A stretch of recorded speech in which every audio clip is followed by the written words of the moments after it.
الحمد لله رب العالمين، والصلاة والسلام على أشرف المرسلين سيدنا محمد وعلى آله وصحابته الغر الميامين وعلى من تبعهم بإحسان إلى يوم الدين. أما بعد، السلام عليكم ورحمة الله وبركاته، ومرحبا بكم في هذا اللقاء الذي سنخصصه إن شاء الله تعالى لتدارس آية في سورة النساء. احنا كان عندنا برنامج، لكن الحمد لله نكمل ما استطعنا. وهذه الآيات اللي غنتحدثوا عليها اليوم عندها واحد الحدث، واحد القصة، وهذه القصة كتهمنا يعني، وكتهم المسلمين خاصة في البلاد الغرب، وفي تعاملهم مع غير المسلمين ومع أهل الكتاب، وكيفاش علمنا الإسلام أننا نكون يعني عندنا واحد القدرة نتاع التعايش مع الإنسان اللي كيخالفنا في العقيدة وكيخالفنا في الأفكار. إذا on va voir à travers ce verset Inch'Allah ta'ala من سورة النساء la capacité d'un musulman de pouvoir يعني cohabiter avec ceux qui ne partagent pas les mêmes convictions ni les mêmes idées, les mêmes opinions. Il peut arriver à une certaine harmonie dans la société avec tous ceux qui sont autour de lui et qui forment le tissu de la société dont il vit. إذن الموضوع هو هذا.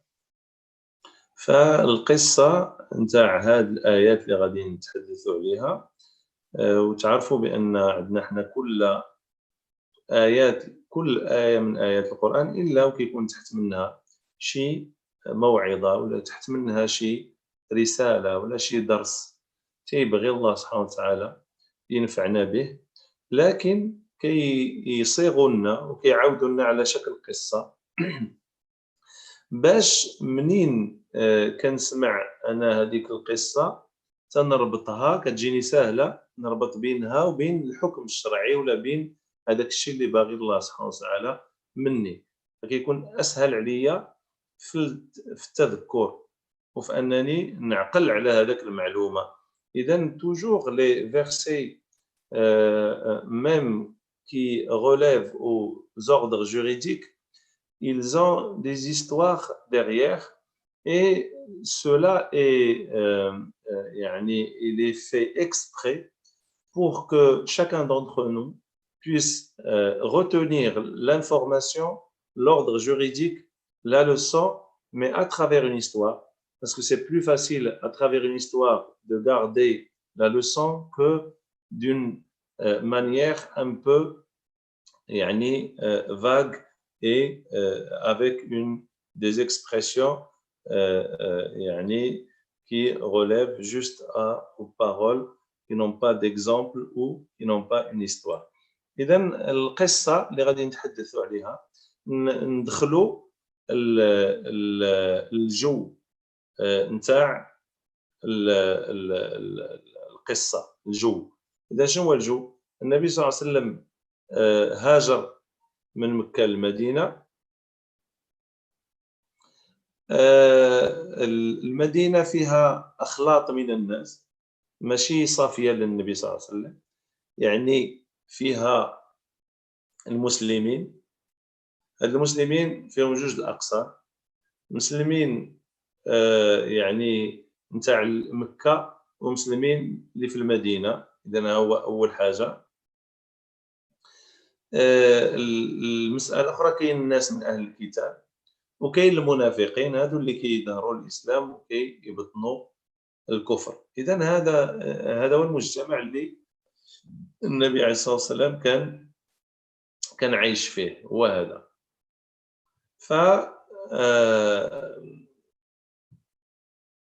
فإذا لما كان هذا هو المجتمع، هذا هو لا سوسيتي. كان النبي صلى الله عليه وسلم يعني خاص يكونوا المسلمين يعني مثاليين، يكونوا الناس ما خصهمش يكونوا قدوة، خصهم يكونوا يعني أسوة حسنة، ما خصش يصدر منهم ولا يديروا شي حاجة ماشي هي هذيك. لأن علاش؟ إلا داروا شي حاجة ماشي هي هذيك، هادوك أهل الكتاب يقولوا لك شوف المسلمين شنو تيديروا، المنافقين يقول لك ها علاش حنا ما بغيناش ندخلوا لهذا الإسلام، لأن فيه الناس داكشي اللي كيبين وماشي هو داكشي اللي كيبطنوا اللي كيخبعوا. فإذا الجو مكهرب، والجو يعني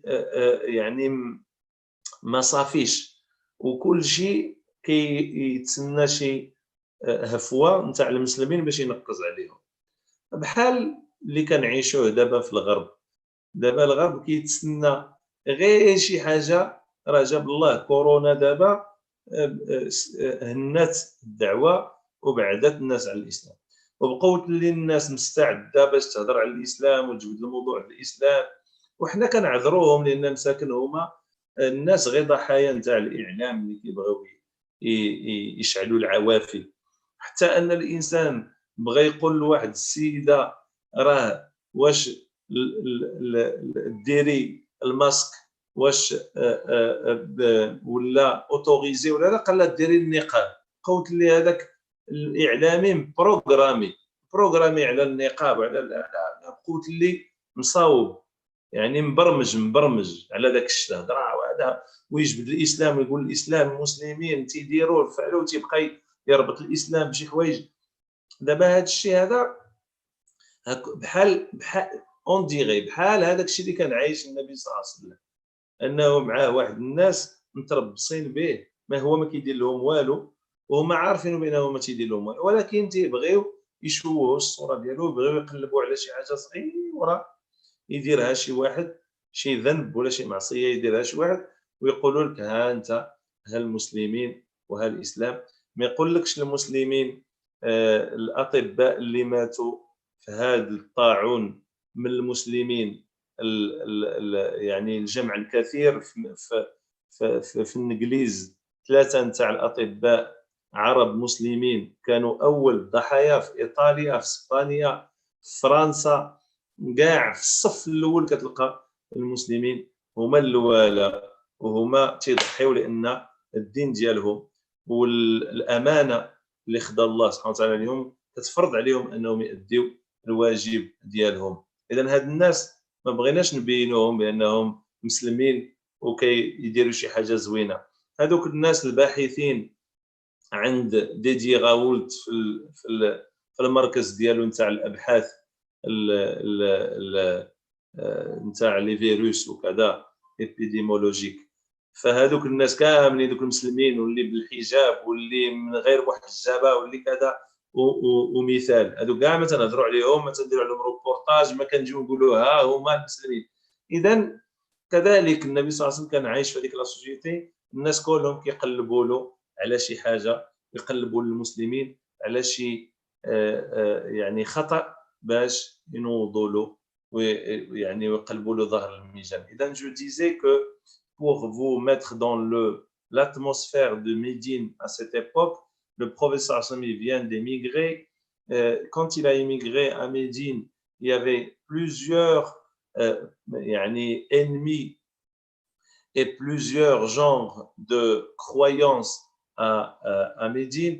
Il y avait les musulmans, les croyants, il y avait les hypocrites, il y avait les gens du livre, il y avait des gens qui, des mouchriquins, ça veut dire des associateurs, il y avait tout genre de gens, de croyances et d'opinions contradictoires qui forment le tissu de Médine. Le prophète sallam, dans cette situation, tout le monde cherchait une petite faille pour reprocher à l'islam la non-compatibilité avec la société. il cherchait à l'islam une petite erreur pour dire voilà, et il ne sert à rien, cet islam, il n'est pas compatible et on ne peut pas l'embrasser et on ne peut pas le suivre. Comme la société de cette époque où tout le monde cherchait tout ce qui est mauvais, tout ce qui est erreur commise par des gens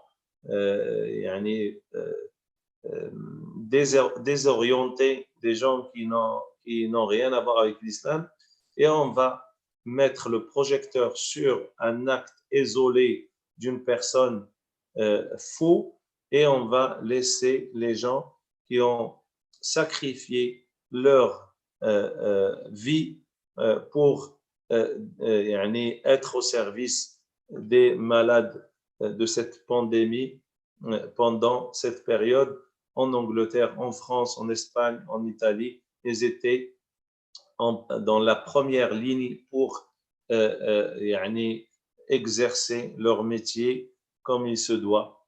Et ces gens-là, on ne les met pas le devant de la scène, on essaie de les mettre derrière. Et les chercheurs chez Didier Raoult qui viennent des pays musulmans ou arabes, ça, c'est l'exemple qu'on ne veut pas voir, mais comme à l'époque du prophète sallam, les hypocrites et les gens de livre cherchaient que des failles, et c'est ça l'atmosphère. Donc ça, c'est la première partie. On est rentré déjà dans les circonstances de Médine à cette époque. المسألة الثانية دي الحاجة الأولى أننا عرفنا الأجواء نتاع المدينة. المسألة الثانية هو أن القصة ديالنا هو أن واحد السيد صحابي من الصحابة النبي صلى الله عليه وسلم كان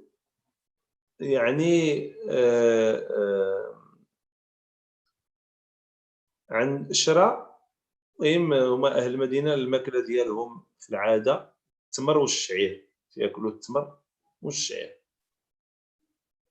وكان إلا جاو الناس صحابين التجارة من برا من خارج المدينة كيجيبوا التجارة، فاش كيجيبوا ديك التجارة للمدينة تيجيبوا الدقيق، تيجيبوا السميد، كيجيبوا الزرع، هما ما عندهمش الزرع في المدينة، فكيشريو داك الدقيق الزوين الدرمك كيسميوه بالعربية، ولكن تيخبعوه تياكلوا منه غير تعطيوه الضياف وهذا، وتيخبعوه عزيز بزاف.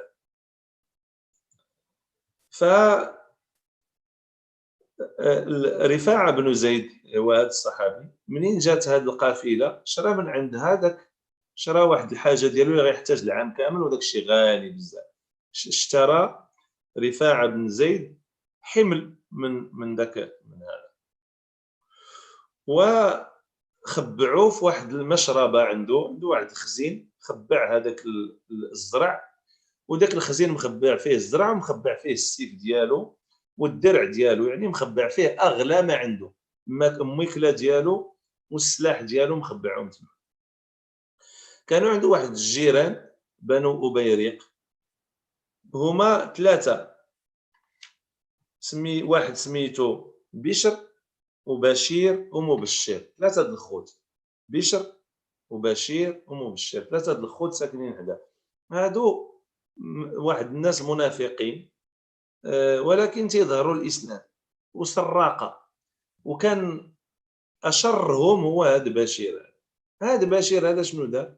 في واحد الليله دخل على الدار نتاع رفاعة بن زيد وتسلل ذاك الخزين، سرق ليه الزرع وسرق ليه السلاح ديالو وهرب ومشى.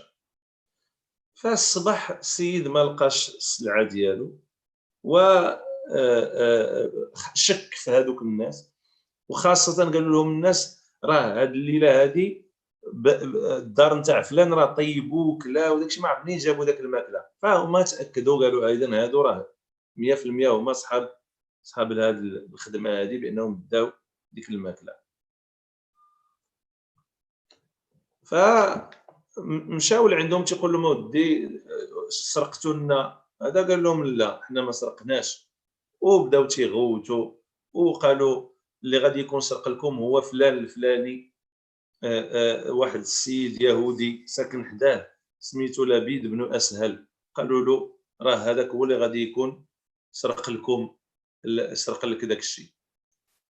هما اونتخ طون مشاو كيقلبوا على النبي صلى الله عليه وسلم. يعني سيدنا رفاعة بن زيد صفت ولد عمو قتادة، قال له عفاك سير لعند النبي صلى الله عليه وسلم واخبره، قل له راه شنو كاين.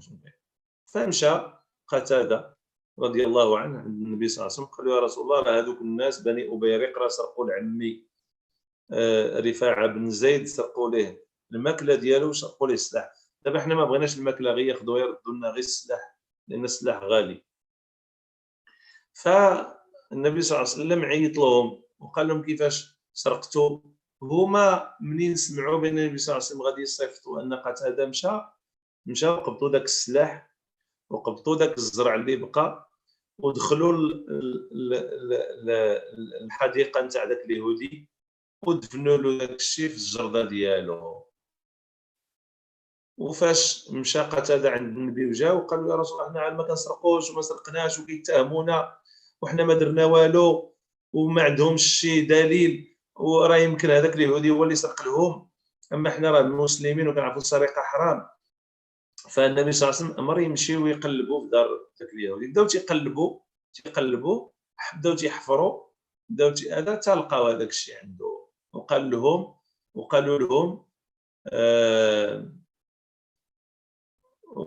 وقالوا له انت شتي يا رسول الله ماشي حنا اللي سرقنا وماشي حنا اللي دينا، وبغاو غير يتعداو علينا وكذا ويظلمونا. اذا جو في ترادوير. اسكو فو مونطوندي بيان؟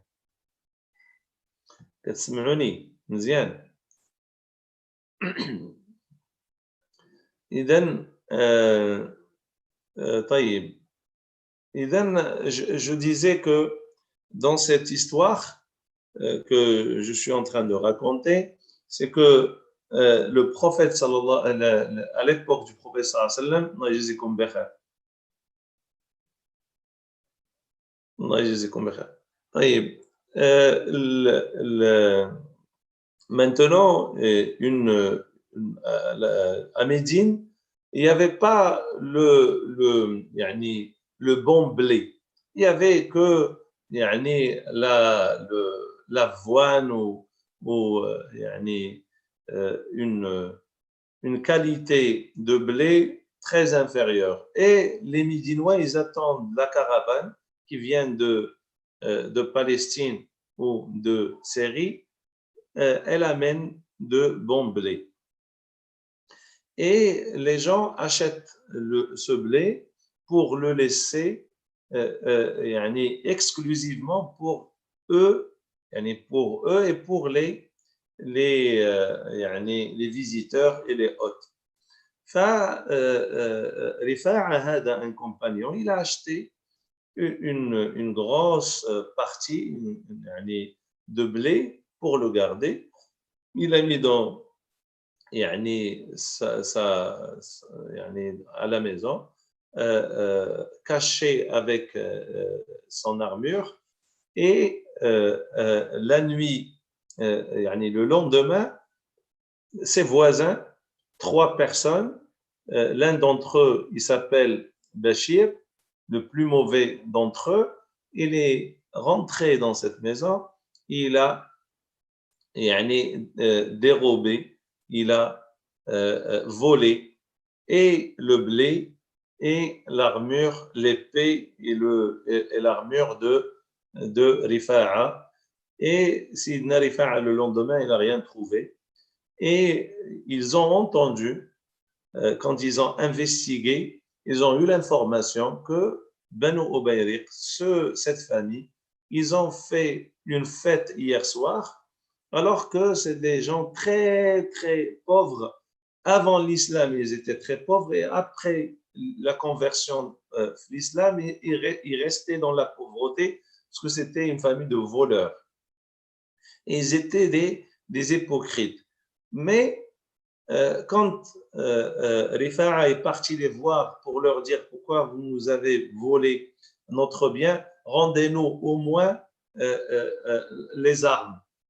Enfin, ils ont dit non, on n'est pas des voleurs, on est des musulmans et vous êtes en train de nous traiter comme des voleurs. Vous nous accusez à tort de ce problème. Et Rifa'a, il a demandé à Qatada d'aller voir le prophète afin de qu'il trouve une solution avec ces gens-là, au moins de récupérer son armure et son épée. Qatada, quand il est parti voir le prophète, entre-temps, la famille des voleurs, ils sont partis voir un voisin, un juif, ils ont enterré et le blé et l'armure dans son jardin. Et quand Qatada il est parti voir le prophète, il a dit, je vais aller les voir. Et quand il est allé voir Bani Ubayriq, ils ont dit, non, le prophète d'Allah, nous, on n'est pas des voleurs. Peut-être que ce juif qui est à côté, et c'est un non-musulman, peut-être il faut chercher chez lui. Et quand ils ont cherché, ils ont trouvé les choses volées. Ils ont tout trouvé chez lui. Et à ce moment-là, les voleurs ont dit, t'as pas vu, prophète d'Allah, qu'on n'est pas des voleurs, c'est l'autre. À ce moment-là, Nabi sallallahu alayhi wa sallam, il était mécontent contre Qatada radiallahu anhu wa l'am dialo Rifa'a ibn Zayd radiallahu anhuma, il était mécontent. Il a dit que vous avez fait une grande erreur, une grosse erreur, et vous n'étiez pas à la hauteur, et vous accusez les gens innocents, et il n'a pas arrêté le prophète sallallahu alayhi wa sallam de les gronder à cause de ce problème. D'abord, هذا هو المسألة الثانية. إذن واحد الناس سرقوا واتهموا واحد آخر وحطوا في البيت ديالو، وفاش جا النبي صلى الله عليه وسلم لقى بأنه ما عندهمش عند الآخر، في العادة غيقول النبي صلى الله عليه وسلم أي مزيانة، الحمد لله المسلمين ما سرقوش، يهودي سرق، إذا نلصقوا فيه ديك الجريمة وسالينا. وهكذا الإسلام ما يتقاش والمسلمين ما يتقاسوش، ونبقاو حنا دائما قدوة وأسوة، وغادي نربحوا القلوب نتاع الناس باش نوريوهم بأننا حنا راه ما كنديروش المعاصي وما كنديروش الذنوب، وها هي فوالا هذا هو الدليل. فإذا النبي صلى الله عليه وسلم مشى، هادشي وقع في لا جورني بالليل. النبي صلى الله عليه وسلم جاه وذوك الصحابيان، الصحابي أبو قتادة وعمو رفاعة، مساكن ندموا قال ندمنا علاش مشينا كاع هضرنا مع النبي صلى الله عليه وسلم، كون كان غير يديو كاع حتى فلوسنا يديو ديورنا، غير ما نسمعوش داك الشيء من النبي صلى الله عليه وسلم، وما نسمعوش داك التأنيب وداك الغضب النبي صلى الله عليه وسلم علينا، وكذا حنا بناقص من داك الشيء كون كان كاع خليناهم داوه. فندموا أشد الندم بزاف. ومنين في الليل هو ينزل الوحي على النبي صلى الله عليه وسلم بهذه الآيات اللي غتنزل، غادي تبرأ اليهودي اللي هو ماشي مسلم، وغادي تتهم هذوك المنافقين اللي سرقوا، وغادي ترد الحق للناس ديالو، الحقوق الماليها، وغادي تقول للنبي صلى الله عليه وسلم مرة أخرى ما تبقاش تدافع على واحد الناس وانت عارفهم بأنهم منافقين، واخا ما عندكش لا بروف، ولكن كان خصك مازال تزيد تقلب وتبحث وتقصى الحقائق حتى ما تيقهمش، وبين على دوك الناس دوك الجوج الصحابه بانهم ناس طيبين وبانهم وبان وصفتهم النبي صلى الله عليه وسلم باش يجبدوا داك الشيء ويردوه لماليه، وبين بان اللي بغى يتفلى على النبي ولا بغى يتفلى على الدين ربي غادي يفضحوا، وبالتالي ما بقى حتى واحد يقدر يلعب مع النبي صلى الله عليه وسلم هذا اللعب، لان عارف بان ربي غادي يخبروا، فغادي تجي الايات باش تبين لنا باننا خصنا نكونوا دائما مع الحق، ودائما نقلبوا عليه، ودائما نبحثوا عليه، ودائما نكونوا مع الناس الحق والناس اللي مظلومين، وما نكونوش مع الناس اللي عندنا معاهم مصلحه، واخا يكونوا ضعاف، واخا يكونوا ما عندهمش قوه، وما يمكنناش نظلموا واحد واخا ما يكونش من الدين ديالنا ولا من الفكر ديالنا ولا من الطريق ديالنا، ما نظلموه، ما نتعداو عليه، ما نتكرفصوا عليه لانه هو ماشي ما متفقش معنا. فهادشي كامل علمتنا هذه القصه. وانا كان j'essaie de résumer à travers cette histoire يعني la révélation. Le Nabi sallallahu alayhi wa sallam va recevoir la révélation la nuit. Ça veut dire que le lendemain, Salat Sobh, il était en train de réciter les versets qui innocentent la Bible, le juif, et accusent les musulmans, hein, donc les hypocrites, et donne raison à Labid et à son oncle Qatada et Rifa'a ben Zayd de leur donner يعني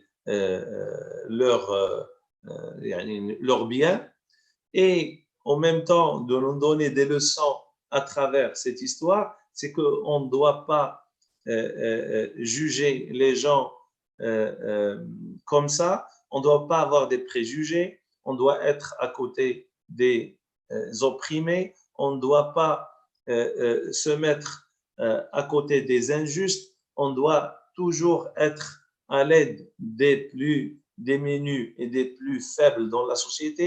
On ne doit pas opprimer les gens par rapport ou les léser par rapport à leur religion, à leur appartenance, à leur opinion, à leurs idées.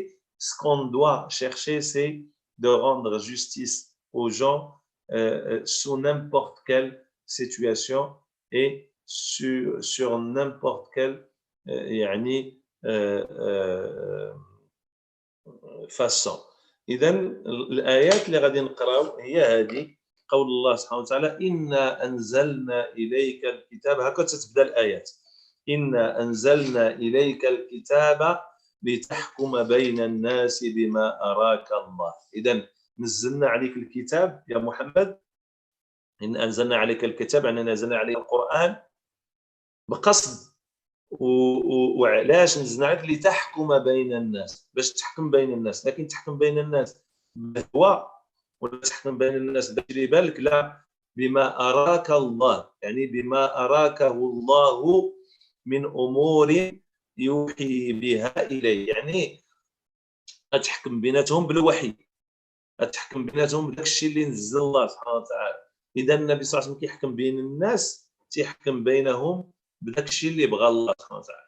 لكن القاضي ولا الانسان من غير النبي تيحكم بداك الشيء اللي وصلوا ليه الله سبحانه وتعالى، يعني يقدر تيحاول يحكم بالعدل. اللي كيحكم بالعدل حقيقه celui qui juge justement, qui ne peut pas يعني son jugement est juste, il y a que le prophète sallallahu alayhi wa sallam, parce que c'est le jugement d'Allah subhanahu wa ta'ala. Mais les hommes, les êtres humains, ils peuvent se tromper, ils peuvent ne pas être parfois justes. Nous avons fait descendre vers toi le livre avec la vérité pour que tu juges entre les gens selon ce qu'Allah t'a appris. Et ne fais pas l'avocat des traîtres. Ça, c'est le verset 105 de Sourate Nisa. Sourate Nisa, l'aya 105. واستغفر الله. إن الله كان غفورا رحيما. كيفاش استغفر الله؟ واش النبي صلى الله عليه وسلم دار شي معصيه؟ ما دارش معصيه، وحكم بداك الشيء اللي، ولكن استغفر الله بمعنى استغفر الله لهؤلاء الناس، يعني هذوك اللي داروا المشكله، هذوك بني أبيرق، هذوك المنافقين. النبي صلى الله عليه وسلم تيطلب منه انه يستغفر لهم، ويطلب منهم يستغفروا حتى هما باش ربي يغفر لهم. لكن هما شنو داروا؟ منين شافوا بان النبي صلى الله عليه وسلم حصلهم وعاقبهم، هزوا حوايجهم بالليل وهربوا وقبطوا الطريق لمكه، مشاو عند المشركين. وهما غاديين في الطريق، شي وقف في النص وشي كمل. هاد بشير السراق اللي فيهم مشى وهو غادي، دخل عاوتاني يسرق في شي بلاصه، دخل عاوتاني السراق ما عمرو كيوقف من السرقه دخل يسرق في شي بلاصه، وهو يتسلق طاح عليه واحد الحيط قتلو، يعني مات هو كيسرق. سبحان الله، من عاش على شيء مات عليه. Cette personne, Bachir, Had al-Bashir, le voleur, il a fui Médine quand il a su que le prophète sallam a compris leur jeu, et il a su les voleurs, les vrais voleurs, les vrais accusés, et ils ont fui Médine. Et Bachir, il est parti vers la Mecque, et sur la route, il voulait voler une maison. Quand il est rentré pour récupérer ce qu'il voulait voler, le mur, il est tombé sur Bachir, il l'a tué. Ça veut dire que Bachir, il a quitté ce bas monde en train de faire un très grand péché, en train de faire ce qu'il faisait d'habitude. C'est pour cela que les savants disent, celui qui vit sur une voie, sur un chemin, il finit sur ce chemin. Sa vie sera parachevée dans ce chemin et dans cette route. إذن كيقول العلماء: من عاش على شيء مات عليه ومن مات على شيء حشر وبعث عليه. Celui qui meurt dans une situation, il sera ressuscité sur la même situation. Le dernier geste qu'il était en train de faire sur cette terre, il sera ressuscité de la même façon. إذن هاد السيد غيبعثوا الله طالع كيسرق عياذا بالله. إذن استغفر الله, implore le pardon pour eux et demande-leur de demander le pardon d'Allah subhanahu wa ta'ala, de se repentir, mais eux, ils ont choisi l'autre chemin, ils ne voulaient pas revenir vers Allah subhanahu wa ta'ala. ولا تجادل عن الذين يختانون أنفسهم إن الله لا يحب من كان خوانا أثيما.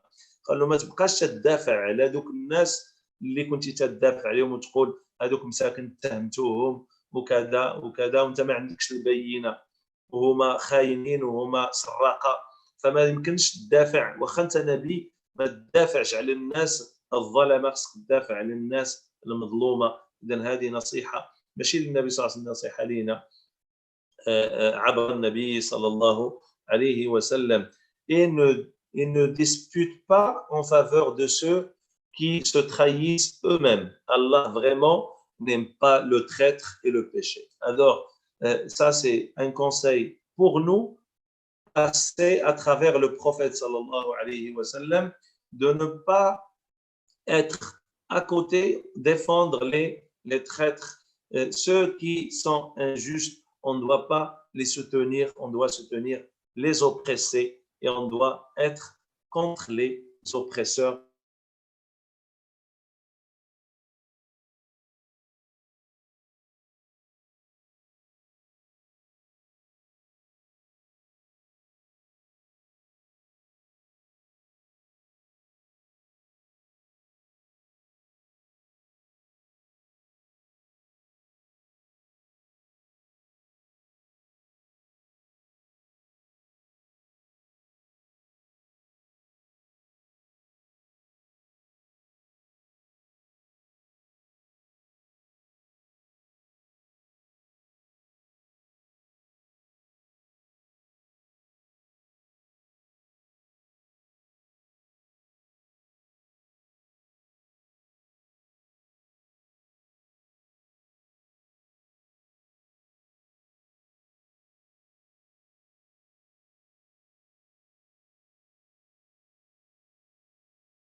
السلام عليكم السي عبد الصمد.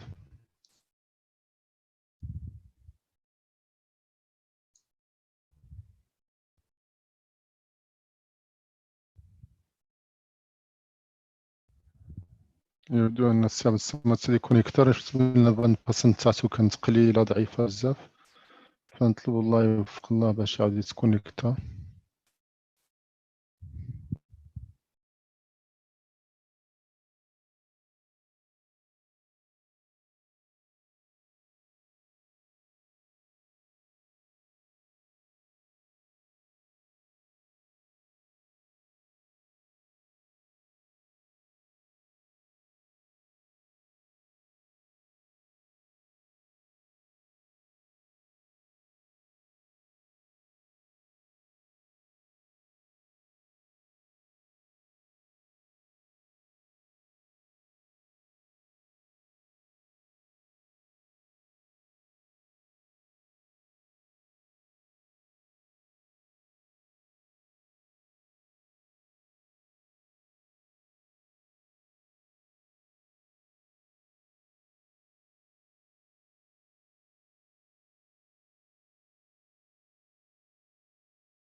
السلام عليكم.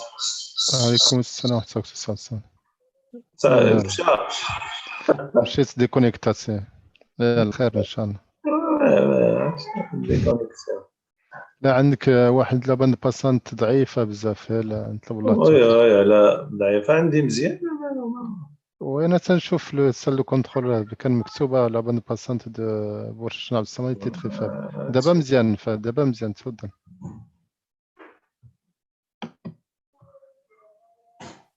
تفضل السي عبد الصمد، راح تنسمعوك وتنشوفوك. طيب انا ما كنشوف والو. طيب معليش اذا ما واش باقي الناس كاينين كيشوفوا؟ مازال مساكن تكرفصنا عليهم. ايوا نطلب الله يجازيهم خير الجزاء على الصبر نتاعهم. هادشي اللي كاين. اللهم امين. طيب ان شاء الله اذا نكمل.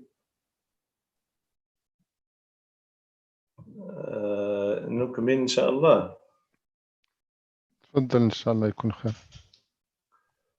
طيب فين وصلنا؟ راك باين، راك في راك خان وراح نسمعوك السي عبد الصمد. طيب ان شاء الله. اذا كما قلت حنا غاديين مع الايات. وصلنا ان الله سبحانه وتعالى قال للنبي صلى الله عليه وسلم ذوك الايات: ولا تكن للخائنين خصيما واستغفر الله ان الله كان غفورا رحيما ولا تجادل عن الذين يختانون انفسهم ان الله لا يحب من كان خوانا اثيما. اذا هاد الناس اللي خانوا العهد وسرقوا هذاك الشيء ما كانش خصك تدافع عليهم، لانهم خانوا الله وخانوا الرسول وخانوا الامان. اذا on ne doit pas être aux côtés des traîtres, ceux qui ont trahi Allah سبحانه وتعالى son prophète. ثم قال هاد الناس هادو شنو داروا؟ اذا هما خانوا الله والرسول لانهم منافقين كيبينوا بانهم مسلمين وهما ماشي مسلمين، وخانوا الامانه لان الناس حداهم مأمنين منهم دخلوا سرقوهم وداو لهم داكشي. اذا هذه الخيانه الثانيه. ثم اش كيديروا هادو؟ يستخفون من الناس ولا يستخفون من الله وهو معهم اذ يبيتون ما لا يرضى من القول. هادو مساكن حماق، عرفوا الله وما عرفوش الخصائص ديالو والقوه ديالو والاحاطه ديالو بالاشياء. هادو عرفوا الله. كاين شي ناس كتعرف الله وكتجهل بزاف د الحوايج من خصائص الله سبحانه وتعالى، بحال هذاك اللي بحال هذاك اللي فاش مات قال لوليداتو حرقوني، انا الا مت حرقوني. فاش ربي بعثو قال له يا ربي راني خفت منك. هذا مالو، هذا آمن بالله وتيعرف بان الله سبحانه وتعالى موجود، ولكن كان تيسحبوا بانه محال واش يقدر يجمعه. لكن هو تيآمن بان الله موجود، لكن تيقول محال واش يجمعني. اذا هذا شنو دار؟ هذا جهل واحد القدره، واحد الاراده، واحد يعني الفعل من افعال الله سبحانه وتعالى جهلها. هذا هو داكشي علاش ربي دخلوا الجنه. فparfois l'un d'entre nous peut ignorer une capacité d'Allah subhanahu wa ta'ala de faire quelque chose, comme celui qui a à la fin de sa vie il a demandé à ses enfants de le brûler et quand il devient poudre, la poudre ils vont la balancer partout, une partie في la mer, une partie في la montagne, parce qu'il a il a ignoré la capacité d'Allah de le ressusciter. Et فاذا هاد الناس هادو ملي كيتجمعوا كيسحبوا بان ربي الا هضروا بالغوات غيسمعهم ولا هضروا بالشويه ما غيسمعهمش. Il y a beaucoup de gens, ils ont l'impression quand ils parlent à voix haute, Allah va les entendre. Et quand ils parlent à voix basse, il ne va pas les entendre. لذلك الله سبحانه وتعالى قال لنا في واحد الآية من الآيات نتاعو القرآن، قالوا هذوك المشركين شي وحدين فيهم قالوا ودي راه الله إلا غوتو راه يسمعكم، ولكن لا هضرتوا بشويه راه كاع ما يسمعكم. قالوا لهم منين جبتوا هذه؟ قال الله سبحانه وتعالى في القرآن أم يحسبون أنا لا نسمع سرهم ونجواهم بلى ورسلنا لديهم يكتبون. كيقول الله سبحانه وتعالى في هذه الآية اللي très importante، كيقول الله سبحانه وتعالى ou bien est-ce qu'on-t-il que nous n'entendons pas leurs secrets ni leurs délibérations, mais si nos anges prennent note auprès d'eux. فكانوا تيقولوا الا هضرنا بشويه راه ما يسمعناش ولا هضرنا بلغوات. فهاد الناس هادو جاهلوا قدره الله سبحانه وتعالى على ان يسمع سرهم. اذا ربي عرف هذوك الناس اللي يتجمعوا وتخبعوا. فاي واحد كيبغي يكيد بالاسلام ولا كيد بالناس ولا ربي راه كيشوفوا واخا يتخبع واخا، والله سبحانه وتعالى راه كيشوفوا وتيسمعوا وتيعرف شنو كيدير. وكان الله بما يعملون محيطا. الله سبحانه وتعالى طيب قال الله سبحانه وتعالى ou bien qui sera leur protecteur سبحانه وتعالى. Là, et Allah ne cesse de cerner par sa science ce qu'ils font. Et dans Allah subhanahu wa ta'ala, il cerne tout. ها أنتم هؤلاء جادلتم عنهم في الحياة الدنيا فما يجادل الله عنهم يوم القيامة أما يكون عليهم. أنت دابا كتدافع على الظالم وكتدافع على الإنسان اللي ما خصكش تدافع عليه دابا في الدنيا. طيب كي غادي دير يوم القيامة تدافع عليه؟ باش غدير؟ وربي هو اللي غادي يكون الخصيم ديالو، هو اللي غادي يكون يعني تتخاصم معه. كيفاش غدير؟ لذلك قال الله سبحانه وتعالى voilà les gens en faveur desquels vous disputez dans la vie présente, mais qui va disputer pour eux devant Allah subhanahu wa ta'ala au jour de la résurrection, ou bien qui sera leur protecteur. C'est qui va prendre leur défense au jour dernier? Si tu peux les défendre maintenant et d'être à côté des injustes sur cette terre, parce que tu as un intérêt par exemple, mais c'est qui va prendre leur défense le jour du jour? C'est qui va jouer l'avocat devant Allah subhanahu wa ta'ala? Est-ce qu'on peut déjà se sauver nous-mêmes ou on va essayer de sauver les autres? Automatiquement, on va chercher de se sauver. Et donc, on ne doit pas débattre au sujet et défendre ceux qui sont des oppresseurs sur cette terre. ثم قال الله سبحانه وتعالى ومن يعمل سوءا او يظلم نفسه ثم يستغفر الله يجد الله. اذا كيجي ربي كيفتح لنا الباب. الى الانسان دار خطا بحال هاد الناس سرقوا وداروا اتهموا، الا رجعوا الله وتابوا واستغفروا راه ربي غادي يغفر لهم.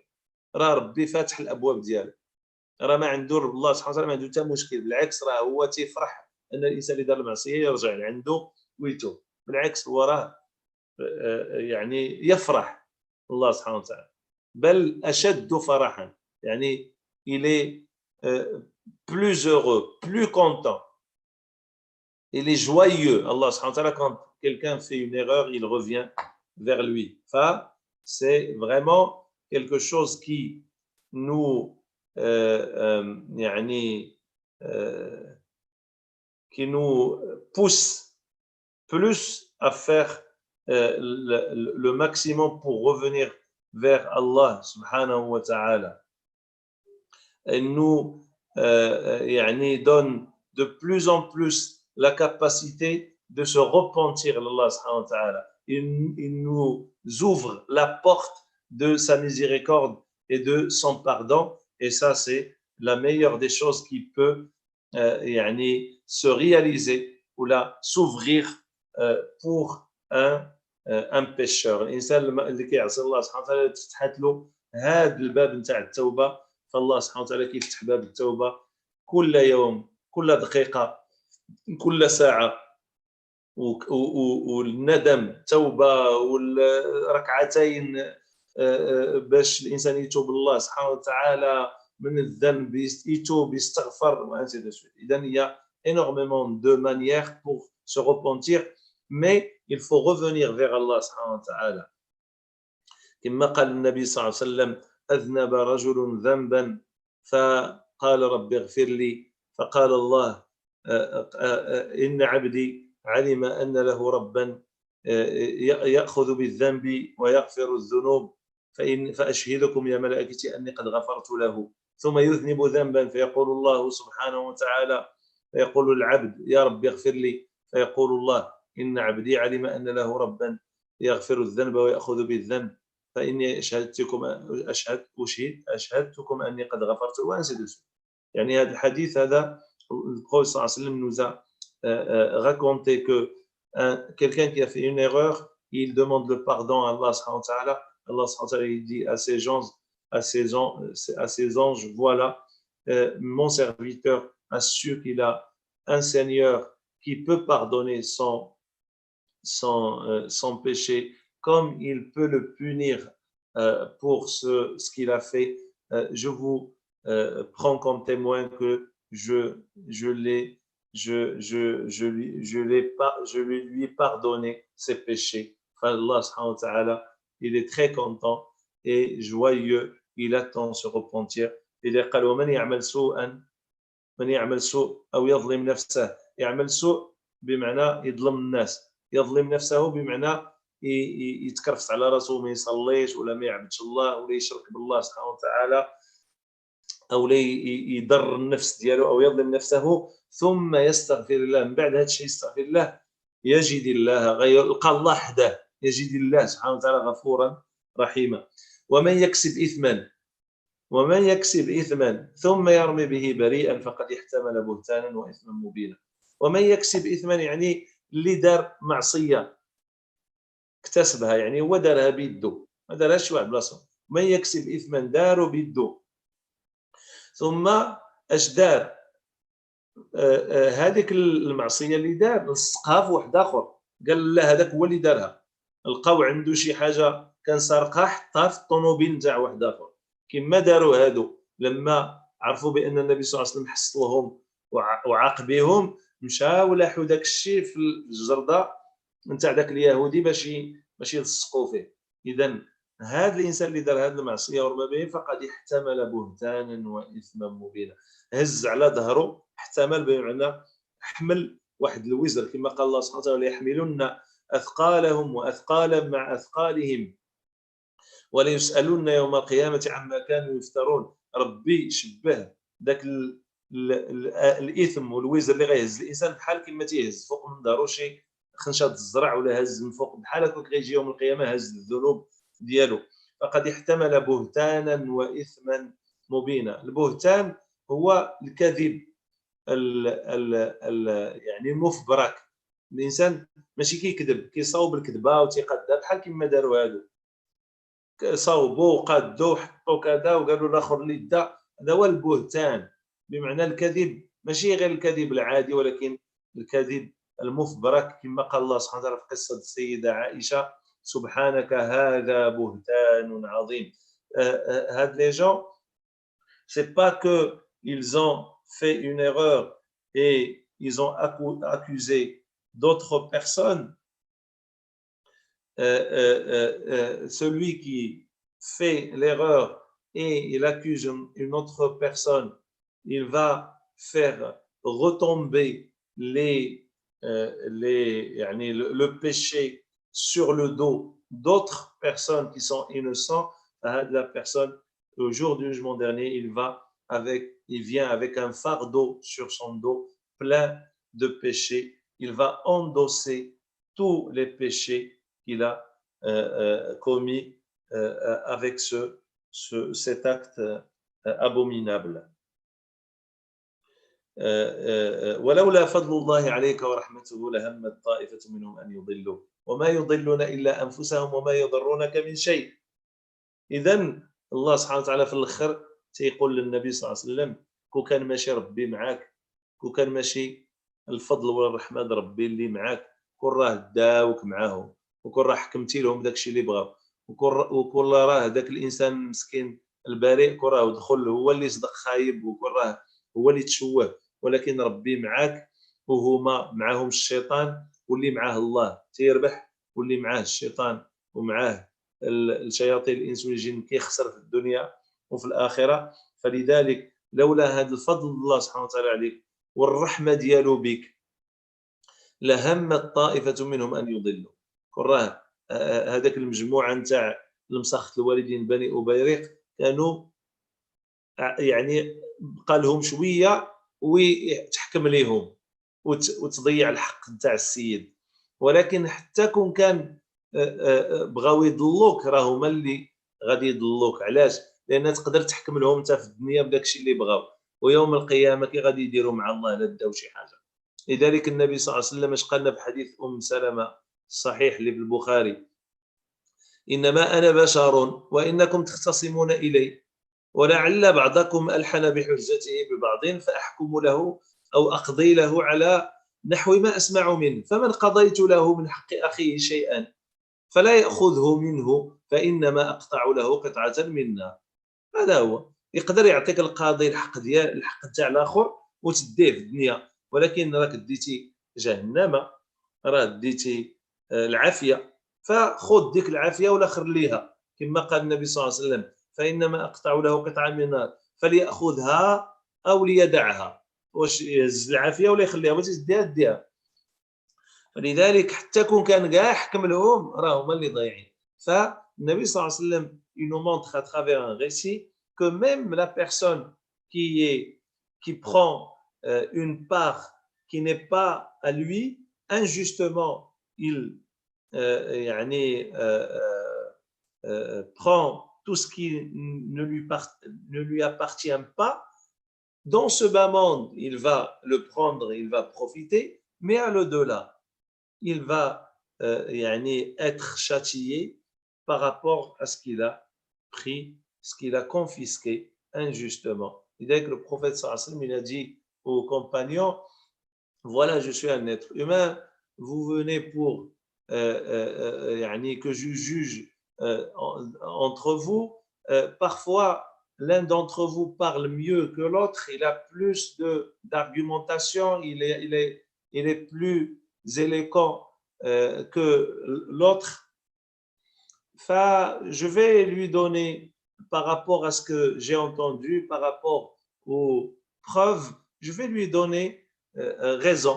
Et si l'un d'entre vous prend quelque chose de son frère injustement, c'est comme s'il a pris une part de feu, soit il la prend, soit il la laisse. Même si il voulait égarer le prophète sallallahu alayhi wa sallam et afin qu'il juge, qu'il leur donne un jugement favorable, même s'ils sont injustes, ils vont juste endosser des péchés. Ils vont être amenés à rendre tout ça le jour du jugement dernier, mais ils ne vont pas les rendre avec de l'argent maintenant, mais ils doivent rendre avec des hasanat et des sayyi'at. Il n'y a plus d'argent pour rendre maintenant يعني العملة avec laquelle Allah subhanahu wa ta'ala il va nous demander de s'équiter, c'est les récompenses et les péchés. وأنزل الله عليك الكتاب والحكمة وعلمك ما لم تكن تعلم. ثم الله سبحانه وتعالى كيمن على النبي صلى الله عليه وسلم أنهم ما يمكنش يضلوه وما يمكنش يتفلاو عليه لأن ربي معاه. وثاني حاجة اللي كيعصم اللي غيعصم النبي صلى الله عليه وسلم من أنه يتبع شي طريق ولا يضل كاينة حاجة وحدة. شنو هي؟ القرآن. إذا ما غاديش يضل. وأنزل الله عليك الكتاب. إذا القرآن هو الهدى، لأن شنو العكس نتاع الضلال؟ هو الهدى. لذلك ذلك الكتاب لا ريب فيه هدى للناس. إذا القرآن هدى. إذا اللي غيعصمك من الضلال هو القرآن، لأنه فيه الهداية، كتاب نتاع الهداية. إذا وأنزل الله عليك الكتاب لكي يعصمك من الضلال. والحكمة اللي هي النبوة، اللي هي سنة النبي صلى الله عليه وسلم. إذا القرآن والسنة يعصمان من الضلال. لذلك قال النبي صلى الله عليه وسلم تركت فيكم ما إن تمسكتم بهما أو ما إن تمسكتم به لن تضلوا أبدا، كتاب الله وسنتي. إذا النبي صلى الله عليه وسلم قال لنا خليت فيكم جوج الحوايج، إلا قبضتوا فيهم عمركم ما تزيغوا على الطريق، القرآن والسنة ديالي. إذا ها هو الدليل أن الكتاب والسنة يعصمان من الزيغ ومن الضلال. وأنزل الله عليك الكتاب القرآن والحكمة وعلمك ما لم تكن تعلم. إذا من خلال القرآن ومن خلال السنة علم الله سبحانه وتعالى النبي صلى الله عليه وسلم ما لم يكن يعلم. وراه النبي صلى الله عليه وسلم كان يدعو ربه ويقول وقل ربي زدني علما. إذا النبي صلى الله عليه وسلم كان ديما يستزد من العلم ويستزد من التعلم ومن المعرفة. وعلمك ما لم تكن تعلم. إذا ربي علم النبي صلى الله عليه وسلم الأمور نتاع الدنيا والأمور نتاع الآخرة والأمور نتاع الشهادة والأمور نتاع الغيب والأمور نتاع العلاقات الاجتماعية والعلاقات الدولية والعلاقات الأسرية والعلاقات الزوجية ورئاسة الدولة والقضاء في الدولة والحكم بين الناس ويعني والمشي في مصالح الناس والرحمة. هذه كامل علموا الله سبحانه وتعالى للنبي صلى الله عليه وسلم. فما كاينش شي حاجة ما تلقاهاش في دين النبي صلى الله عليه وسلم. وكان فضل الله عليك عظيما. طيب فإذا dans ce verset à la fin Allah subhanahu wa ta'ala il dit à son prophète et n'eût été la grâce d'Allah sur toi Mohammed alayhi salatu wassalam et sa miséricorde, une partie d'entre eux t'aurait bien volontiers égaré. يعني هادو ceux qui voulaient égarer le prophète sallallahu alayhi wa sallam à propos de ce jugement, ceux qui voulaient que le prophète sallallahu alayhi wa sallam juge contre les oppressés. إذن si ce n'est pas la miséricorde d'Allah subhanahu wa ta'ala, une partie d'entre eux t'aurait bien volontiers égaré, mais ils n'égarent qu'eux-mêmes. Même s'ils vont égarer dans ce bas-monde, ils doivent savoir que le péché il va être endossé. Ils vont être récompensés le jour du jugement dernier. Même, ça veut dire que c'est eux les égarés, en fin de compte. Et ne peuvent en rien te nuire. Et personne ne peut te faire un mal ou te donner un bien.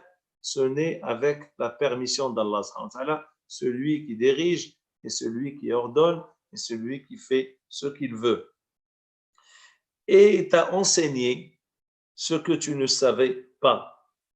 Et la grâce d'Allah sur toi est immense. Allah a fait descendre sur toi, Allah a fait descendre sur toi le livre et la sagesse. Allah subhanahu wa ta'ala, il a fait descendre sur le prophète le livre qui va le protéger de l'égarement, il va les protéger des méchants, des injustes, des pervers.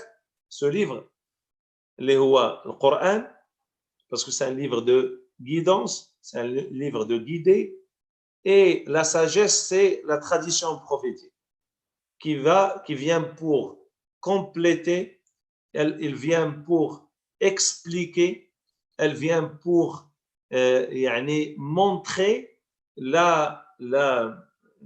les prescriptions citées dans le livre saint. Le livre et la sagesse, c'est deux voies qui mènent vers Allah, qui mènent vers la justice. Et Allah, il nous a tout mis, toutes les informations dont on a besoin, qui sont citées dans le livre saint et dans la tradition prophétique. Et le prophète sallallahu dit dans un récit, je vous ai laissé deux choses si vous les suivez, si vous tenez compte de ces deux éléments, vous n'allez jamais être égaré, vous n'allez jamais quitter ce bon chemin. C'est le livre d'Allah et ma tradition. Et donc, deux choses qui protègent la personne de l'égarement, c'est القرآن كما قال الله سبحانه وتعالى وأنزل الله عليك الكتاب والحكمة الكتاب القرآن والحكمة سنة النبي صلى الله عليه وسلم وأنزل الله عليك الكتاب والحكمة وعلمك ما لم تكن تعلم. Il t'a enseigné beaucoup de choses que tu ne savais pas auparavant, ce que tu ignorais auparavant. Allah subhanahu wa ta'ala, il t'a, par sa grâce, il t'a donné la science de toutes choses visibles, invisibles, le comportement, les relations dans la famille, avec les enfants, avec les épouses, avec les gens à l'extérieur, en étant juge, en étant président, en étant commandant des croyants, en étant, c'est de suite, il t'a tout enseigné. Et ça, c'est la meilleure des choses que le Nabi sallallahu alayhi wa sallam,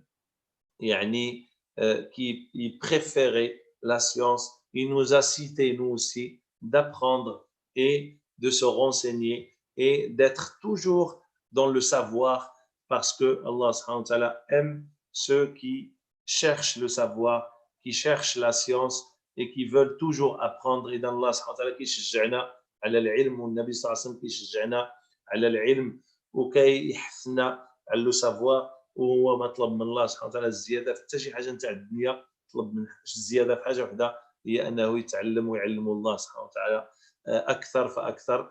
La seule chose dont le prophète sallallahu alayhi wa sallam a demandé plus, a demandé d'avoir plus, c'est pas le bas monde, c'est pas l'argent, c'est pas le bien de ce bas monde. Il a demandé d'avoir plus de science, plus de savoir. لذلك l'enseignement de ce verset, c'est on doit toujours être aux côtés des oppressés, on doit être toujours en train d'apprendre notre religion à travers le livre saint et la tradition, parce que ces deux préservent de l'égarement.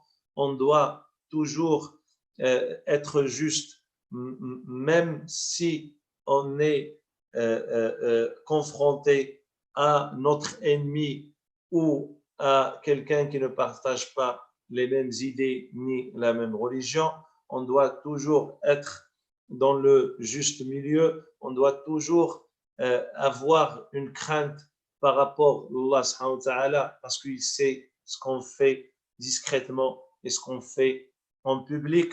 On doit toujours faire attention à ce qu'on dit et à ce qu'on parle, les conversations secrètes, parce qu'Allah il entendait ces gens-là en train de monter le coup contre le victime et l'accusé. Alors Allah il entend, il nous a donné le conseil, quand on veut faire des conversations secrètes, on n'a pas le droit, parce que les conversations secrètes, tout ce qui se passe en secret, c'est toujours, il y a un grand mal à l'intérieur, il n'y a pas de bien, il y a énormément de mal. C'est pour cela que si on veut faire des conversations secrètes, nejwa, si on veut le faire, c'est dans trois choses. Soit on va ordonner une aumône à quelqu'un pour lui dire voilà, telle personne est dans le besoin et on doit, si vous avez la possibilité de l'aider, c'est très bien. Ça, c'est une bonne conversation secrète.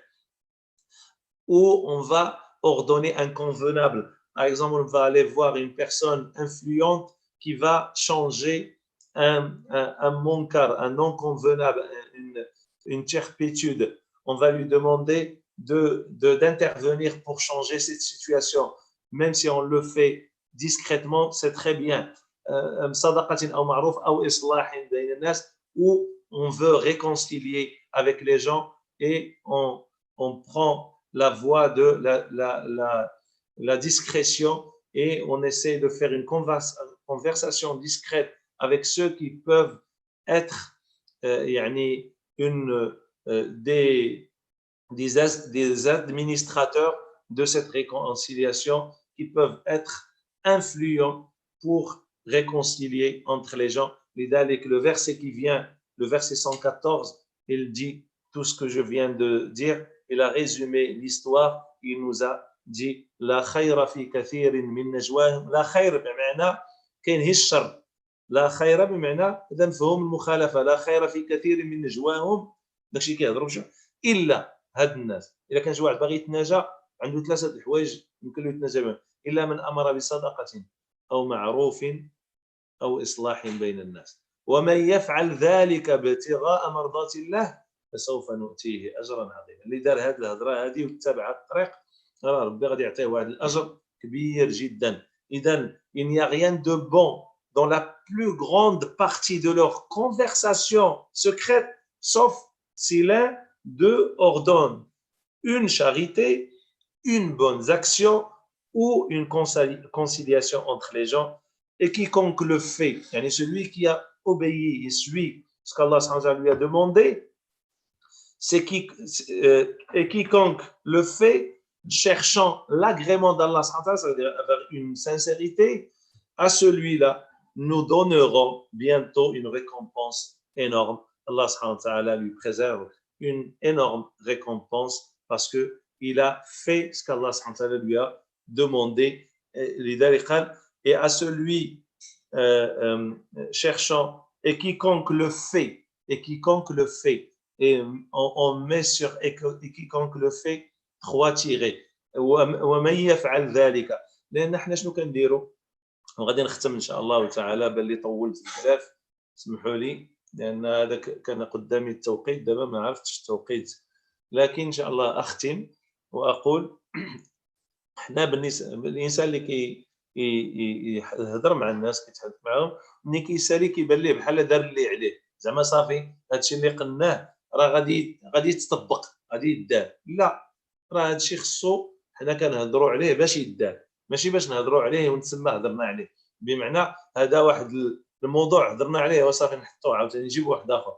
لا، الا هضرنا على هذا الموضوع خصنا نحاولوا نطبقوه في الحياه ديالنا احنا وانتوما وجميع السامعين. اذا quand on parle d'un sujet, on a l'impression après c'est que ça y est, on a le problème est résolu dans ce sujet. Les gens vont faire attention, ils ne vont pas faire les conversations secrètes qui vont faire mal aux gens, ou là ils vont dans la médisance, ou là dans la supercherie. Ça y est, on a réglé ce problème.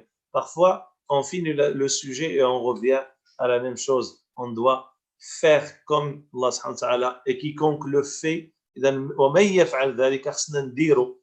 هذا هو اللي تيطلب من الاسلام، اننا نديروا هذاك الشيء ونحفظوا الالسنه ديالنا الا من خير ونحفظوا الالسنه ديالنا الى من ذكر الله سبحانه وتعالى قراءه القران، وما نخليوش الشيطان يدخل ويخلينا نشتغلوا بالحديث على الناس ولا بالكلام على الناس، ويضيع لنا الصيام ديالنا، ويضيع لنا القيام ديالنا، ويضيع لنا الذكر ديالنا، ويتفلى علينا. فلذلك القرآن علمنا، nous a enseigné de protéger notre langue, de protéger notre hasanat, de protéger notre jeûne et de ne pas le perdre avec une parole à gauche ou une parole à droite ou une conversation qui peut mal tourner. أسأل الله سبحانه وتعالى أن يجعلنا وإياكم من يستمعون القول فيتبعون أحسنه، أولئك الذين هداهم الله وأولئك هم أولو الألباب. اللهم اغفر لنا ذنوبنا وإسرافنا في أمرنا وثبت أقدامنا وانصرنا على من عادانا. اللهم لا تدع فينا ولا منا ولا معنا شقيا ولا محروما. اللهم اغفر لنا وارحمنا تجاوز عنا. اللهم تقبل منا الصيام والقيام وأعنا على صالح الأعمال. اللهم شاف مرضانا وعافي مبتلانا واختم بالباقيات الصالحات أعمالنا. اللهم إنا نسألك رضاك والجنة، نعوذ بك من سخطك ومن النار. كاين شي واحد أسئلة؟ يجلس هذا السؤال واحد إلى كان ممكن هذا السؤال. Une personne atteinte d'une maladie chronique et qui ne peut pas jeûner doit-il se contenter de payer l'expiation ou doit-il également payer zakat al-fitr? طيب الفدية هذيك حيت كلا. زكاة الفطر في الحقيقة هي نتاع الإنسان اللي صام، ولكن يعني إلا بغى يخرجها، s'il veut donner zakat al-fitr, parce que comme il a posé la question en français, s'il veut donner zakat al-fitr, c'est mieux, mais zakat al-fitr, c'est pour ceux qui ont jeûné. Ça, c'est pour ceux qui ont jeûné. C'est une forme de pardon de tout ce qu'ils ont fait comme erreur pendant, des erreurs qui peuvent nuire à leur jeûne. Pourquoi il a pas jeûné? Normalement, lakin, de préférence, c'est recommandé de donner zakat al-fitr comme c'est pas une grande somme. Et le fidya, c'est autre chose. Ça, c'est pour ce qu'il a consommé. Zakat al-fitr, Inch'Allah, le mieux, c'est de sortir zakat al-fitr, Inch'Allah ta'ala, même si on n'a pas jeûné, parce que c'est une participation donc la solidarité sociale. هذا هو. طيب نسأل الله سبحانه وتعالى أن يتجاوز عنا وعنكم وأن يغفر لنا ولكم. وهذه الأيام الفاضلة لا تنسونا من صالح دعائكم، ولا تنسوا إن شاء الله موعدنا غدا إن شاء الله تعالى مع الشيخ سعيد البوحديفي، ويوم الثلاثاء موعد مع الشيخ الوزاني، والأربعاء مع الشيخ عبد الله بن المدني إن شاء الله تعالى. السلام عليكم ورحمة الله وبركاته.